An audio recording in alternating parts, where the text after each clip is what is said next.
रात में नाक का बंद हो जाना और दिन भर लगातार छींक आना, नाक से पानी आना और साथ में मरीज को ये होता है कि उसको नाक से कोई स्मेल नहीं आती है, तो हो सकता है ये आपको नेजल पॉलिप के लक्षण हो गए हों। तो आज हम नेजल पॉलिप के बारे में जानेंगे कि नेजल पॉलिप क्या होता है। नमस्कार दोस्तों, मैं डॉक्टर रजत आप सभी का अपने चैनल में स्वागत करता हूं।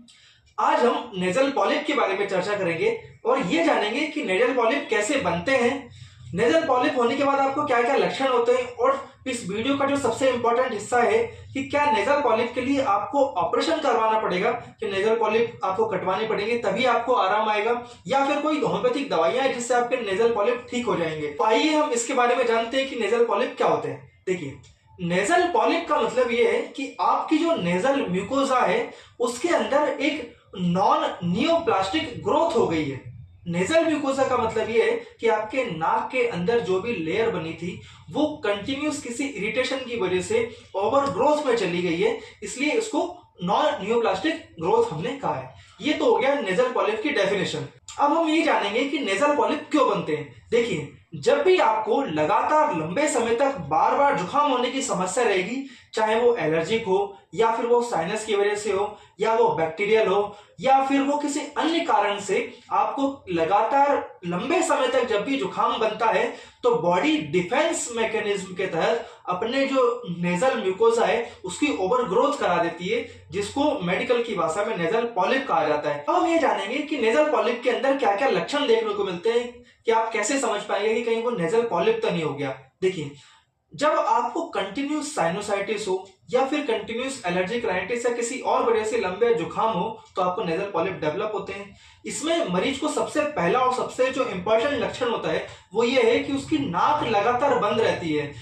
अब हो सकता है कि उसकी कोई एक नाक बंद हो जब उसके एक नाक में पॉलिप हो, और ये भी हो सकता है कि उसके दोनों नाक में एक साथ पॉलिप हो गए हो, जिसकी वजह से उसकी दोनों नाक बंद रहती है और वो मुंह से सांस लेता है, जिसकी वजह से उसका गला बार बार सूखेगा और वो काफी अनईजी फील करेगा और रात में उसको नींद नहीं आएगी, वो सोते सोते जाग जाता है। क्यों? क्योंकि उसको सही से सांस नहीं आ रही, जिसकी वजह से उसकी बार बार नींद ब्रेक होती है और मरीज काफी परेशान हो जाता है। तो ये सबसे पहला और सबसे इंपॉर्टेंट लक्षण है। दूसरा लक्षण जो इसमें आता है कि मरीज को लंबे समय तक पका हुआ जुकाम रहेगा, जिसमें उसको नेजल डिस्चार्ज काफी थिक रहेगा, हो सकता है वो कई एक बार वो हरा भी हो जाए या पीला भी हो जाए। ये दूसरा सिम्टम है। तीसरा सिम्टम जो मरीज के साथ देखा जाता है कि उसको स्मेल नहीं आती। नेजल पॉलिप के अंदर ये भी देखा जाता है कि मरीज को जो भी कुछ अगर वो खाने की चीज या फिर कोई स्ट्रॉन्ग ऑर्डर है तो उसको उसकी स्मेल नहीं आ रही है, तो जिसकी वजह से मरीज काफी परेशान रहता है। लक्षण है वो ये है कि मरीज को सिर दर्द बना रहेगा, सिर में काफी भारीपन रहता है क्योंकि उसका जो नेजल म्यूकोसा है वो काफी इन्फ्लाम्ड है, जिसकी वजह से वो काफी अनईजी फील कर रहा है। ये तो हो गए नेजल पॉलिप के आपको क्या लक्षण देखने को मिलेंगे। अब हम इस वीडियो के सबसे महत्वपूर्ण और सबसे इंपॉर्टेंट हिस्से पे आएंगे कि क्या नेजल पॉलिप की ऑपरेशन करवाने की जरूरत है। देखिए दोस्तों, नेजल पॉलिप के लगभग 90 से 95% केस में आपको ऑपरेशन करवाने की जरूरत नहीं है। हाँ, अगर बहुत ज्यादा नेजल पॉलिप आपके बढ़ गए हैं कि वो बाहर तक नजर आने लगे हैं तो उस केस में हो सकता है कि आपको ऑपरेशन की जरूरत पड़े, लेकिन वो बहुत लिमिटेड केस होते हैं। अगर आपको नेजल पॉलिप है तो 90 से 95% केस में होम्योपैथिक दवाइयां इनको कवर कर लेंगी और आपको पॉलिप की सर्जरी करवाने की जरूरत नहीं पड़ेगी और आप पूरी तरीके से ठीक हो जाएंगे। बस थोड़ा सा एक लंबे समय तक आपको दवाई खानी पड़ेगी, जिससे आपकी बार बार जुकाम होने की समस्या, साथ ही साथ आपकी साइनस की समस्या और पॉलिप की समस्या तीनों एक साथ ठीक हो जाएंगी और आप काफी अच्छा फील करेंगे।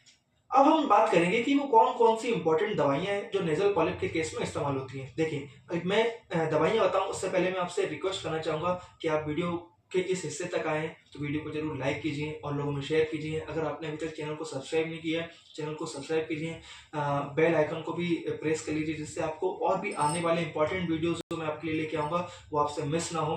मेरे चैनल पे ऑलरेडी बहुत सारी सीरीज हैं, जैसे फीमेल जो भी जितने भी बीमारियां होती है, गायनेकोलॉजिकल डिसीजेस, उसके ऊपर सीरीज है, स्किन के ऊपर एक सीरीज बनी हुई है, जॉइंट्स जो रूमेटिज्म में उसके ऊपर एक सीरीज है, तो आप उनको भी देखिए, जिससे आपको और ज्यादा हेल्प मिलेगी। अब हम जानते हैं कि वो कौन कौन सी इंपॉर्टेंट दवाइयां हैं जो नेजल पॉलिप के केस में इस्तेमाल होती है। तो दो सबसे इंपॉर्टेंट दवाई मैं यहाँ पे आपको बताऊंगा। सबसे पहली और सबसे इंपॉर्टेंट दवाई है ट्यूक्रियम मैरम बैरम। ये एक ऐसी दवाई है जिसमें मरीज को राइनाइटिस मतलब बार बार जुकाम होने की समस्या, साथ में उसको अगर पॉलिप है, पॉलिप की वजह से उसकी नाक बंद हो रही, ये सारी चीज को ये दवाई पूरी तरीके से कवर करती है और आपको काफी अच्छे रिजल्ट्स देने के लिए जानी जाती है।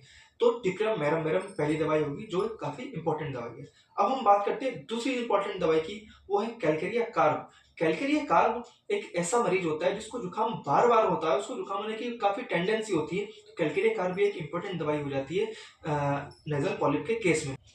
लेकिन दवाई का सिलेक्शन आपकी और भी सिम्टम्स पे, आपकी बॉडी की टेंडेंसी को देख के सारी चीजों पे डिपेंड करता है। ये दो वो इंपॉर्टेंट दवाइयां हैं जो 70 से 80% केस में काफी फ्रिक्वेंटली इंडिकेटेड होती है और काफी अच्छा क्लिनिकल रिजल्ट मरीज के लिए देती है। तो हमने सिर्फ यहाँ पे दो दवाइयों के बारे में बात की है, और भी दवाइयां हैं जैसे सेंगुइनिया कैनाडेंसिस हो गई, लेमना माइनर हो गया, ऐसी और भी मल्टीपल दवाइयां जो आपके सिम्टम्स पे आपका डॉक्टर सिलेक्ट करेगा। तो मैं समझता हूँ आप नेजल पॉलिप की समस्या को समझ गए होंगे कि नेजल पॉलिप एक नॉन नियोप्लास्टिक नेजल म्यूकोजा का ग्रोथ है जो कभी भी आगे चल के कैंसर में कन्वर्ट नहीं होगा। ये नॉर्मल ग्रोथ है आपके नेजल म्यूकोजा का, जिसमें आपको नाक बंद होने की समस्या, नाक से स्मेल ना आना और सिर दर्द की समस्या और बार बार जुकाम होना, ये सारी चीजें आपको एक साथ देखी जाती है और होम्योपैथी में इसका बहुत अच्छा इलाज है। तो मैं आपसे रिक्वेस्ट करूंगा कि अगर आपको ऐसी कोई समस्या है तो आप अपने किसी लोकल डॉक्टर से, या फिर अगर आप इस बीमारी में या किसी अन्य बीमारी में आपको मेरी किसी पर्सनल सहायता की जरूरत है तो स्क्रीन पर आने वाले नंबर से आप मुझसे संपर्क कर सकते हैं।